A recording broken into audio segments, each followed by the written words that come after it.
Qui est Sri Sambay? Biographie de Sri Sambay.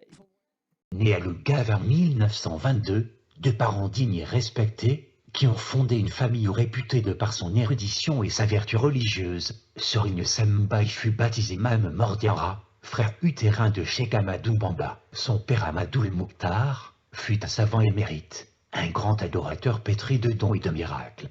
Sa mère, Sokina Fatou Thiam, fervente musulmane, très vertueuse, avait coutume de donner de la nourriture à son entourage et aux nécessiteux.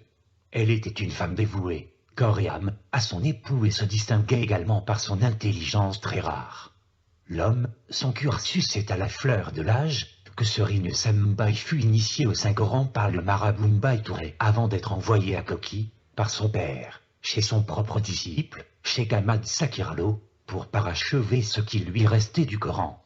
En un temps record, Serigne Sam mémorisa le Saint-Coran, à la surprise de son maître, qui lui enseigna le droit islamique, la grammaire et beaucoup d'autres disciplines. Serigne Sambay voyagea ensuite vers Saint-Louis, où il étudia auprès d'éminents savants, parmi lesquels Serigne Diaté, qui enseignait de célèbres disciplines. Serigne Sam fut incontestablement un érudit, qui continue de marquer son temps. Par sa maîtrise des sciences islamiques et particulièrement de la branche la plus inconnue, le soufisme, par sa culture immense et sa maîtrise de la pensée et de la civilisation occidentale, il a fait presque l'unanimité et quelle que soit l'appartenance confrérique. De son vivant, il a sillonné tout le pays, l'Europe et les États-Unis pour faire des conférences religieuses. Après sa disparition, il ne se passe pas un mois sans qu'une cérémonie en sa mémoire soit organisée par les personnes aux appartenances confrériques différentes. De même, les quelques 800 cassettes audio enregistrées lors de ces conférences continuent de faire le tour du monde et constituent la substance de bien des émissions religieuses des stations radio de la bande FM.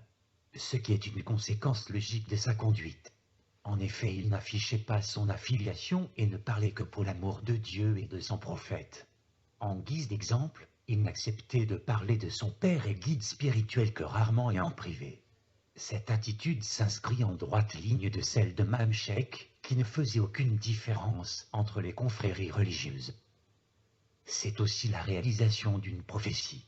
Alors qu'il était jeune enfant, qui apprenait à marcher, un jour il a failli tomber et quelqu'un dans l'assistance s'écria « Retenez cet enfant, il va tomber ». Et son père de dire « Certes, c'est un enfant mais c'est un érudit ». Dans le même sens, un de ses frères rapporte une réponse extraordinaire. Serigne Sam ne limitait jamais les questions au sujet de ses interventions, il acceptait n'importe quelle question, même purement scientifique.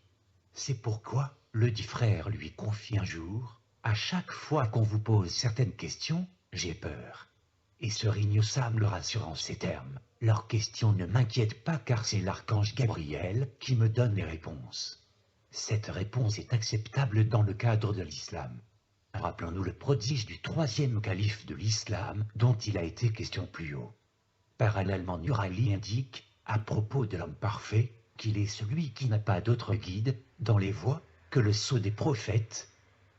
Il reçoit la révélation prophétique et la descente de Gabriel venant du Seigneur. Ce qui paraît logique car son cursus de formation classique ne permet pas d'expliquer l'immense savoir dont il a fait montre. Serigne Sam avait une intelligence voire un don caractérisé par sa faculté de compréhension extraordinaire.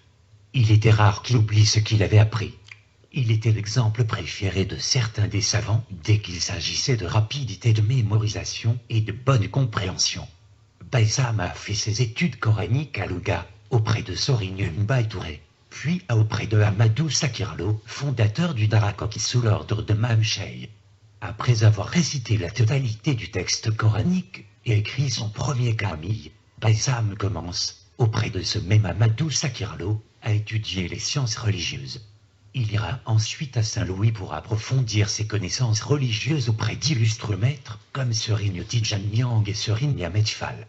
Il a également étudié auprès de Serigne Modou Fall à Lille avant d'aller en Mauritanie pour continuer ses études.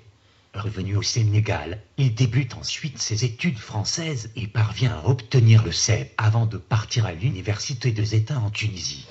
Rentré au pays, il prépare le brevet d'études du premier cycle, BEPC, puis la première partie du baccalauréat au lycée Fédère de Saint-Louis, actuel El Hadji Oumar Tall. Il sera recruté, par la suite, par le gouvernement du Sénégal en qualité de moniteur, pour enseigner le français pendant 5 ans environ, avant d'être nommé surveillant au collège franco-arabe de Dakar. Passionné par la recherche du savoir, il a su toujours allier le travail et les études. C'est ainsi qu'il s'est inscrit à la faculté des lettres et sciences modernes en français et en arabe. C'est à l'université de Dakar qu'il poursuit ses études jusqu'à l'obtention de sa maîtrise en français cumulée à une parfaite maîtrise de l'anglais, de la philosophie ainsi que des lettres éthiques. Au terme de ses études chez le disciple de son père Amadou Gueye, il partit étudier à l'université Constantine d'Algérie avant de terminer ses études littéraires et scientifiques en Tunisie. Quand il eut comme sujet d'examen de sortie l'esprit de sacrifice, il a pris l'exemple d'Ali ibn Abu Talib lorsqu'il passa la nuit dans le lit du prophète Mohammed alayhi salatu wassalam, tout en sachant que les jeunes Quraysh allaient le tuer.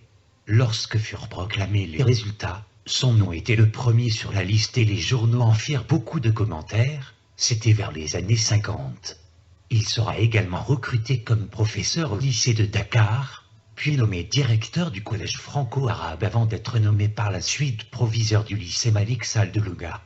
Par ailleurs, Serigne Samba déployait des efforts surhumains et menait une lutte sans merci en faveur de la religion avec une éloquence qui faisait pénétrer sa parole dans les cœurs en y laissant des traces profondes.